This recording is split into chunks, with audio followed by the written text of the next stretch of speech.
Hello everybody, my name's Chris, developer of the app. I'm going to give you a brief introduction today and just show you some of the tools, how they work, the workflows. So basically we have three workflows here: CNC, Spectrum and Repair. CNC, if you're a user of Shaper Studio, you'll be very familiar. You design your shapes, Boolean operations, cut shapes from shapes, combine shapes, send it to another area where you can apply cut depths and everything, cut types. The Spectrum workflow area is very similar. You have the area where you create the shapes exactly like in CNC, but instead of sending them to a separate workplace where you apply cut depths, cut types, you can apply effects such as color, drop shadow, all other effects, and you can save that out to print. Then we have the repair section.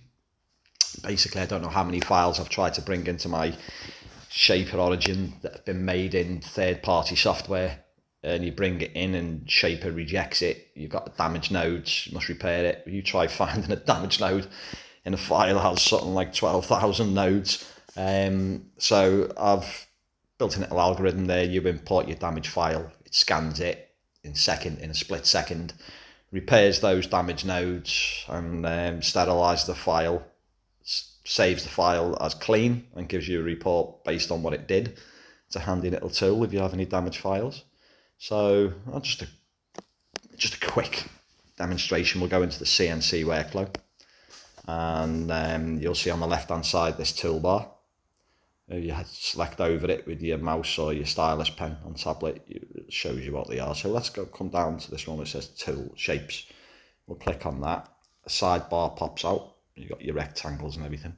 You can, if you click on star or poly, things like the arrow, speed, they're all editable. I'll show you what I mean by that. And even the rectangles and things have got slight editability.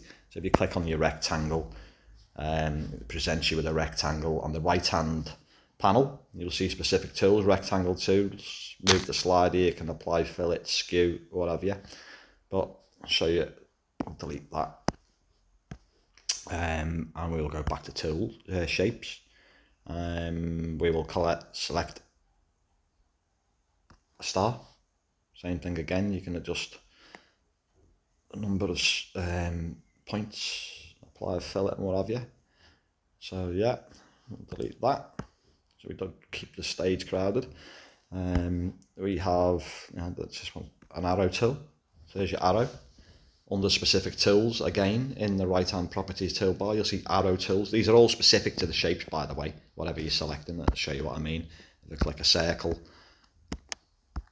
and I click on the circle, there's not much you can do with the circle other than copy and paste it. You can't apply fillets or anything or skew, so they're not presentable. So I'll delete that circle. Let's apply a poly then. So we've got a poly, and if you click on here now, under shape tools, you'll see sides. So we can adjust the number of sides on that poly. So make 3, apply a fillet, and say you got your copy, paste and everything all underneath that. So we'll delete those. Delete selected. So we've got your arrow. See what we can do with the arrow. We'll start from the top. Under arrow tools, move that slider, tip length. So adjust the tip length. Head width. Tail sweep. You see the tail sweeping back and forward as I move the slider. Shaft length. Shaft width. Apply a fillet. This is going to be handy.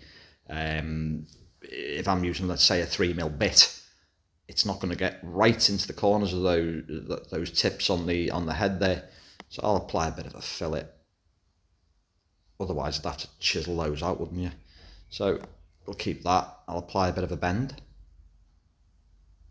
A full bend, should say. A bit of a move the radius to spread it out a bit. You see that snap there? When I bring it back, it's just to stop it collapsing on itself. So, and then you've got offsets and things, but you can move all them and have a play around. See what you're happy with. I like that. So what I'll do now, what size is that? I'll click on the shape, 43mm, I'll just scale it up to that. You can click on it, drag it, or enter it in the windows there in the properties toolbar.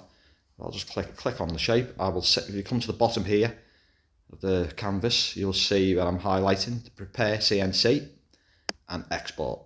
So what I'll do, I will first take it into prepare. And here we have the arrow. I'll click on the arrow. And I'll go to cut type. Choose, let's say I wanted to pocket it into the table. So I will select pocket.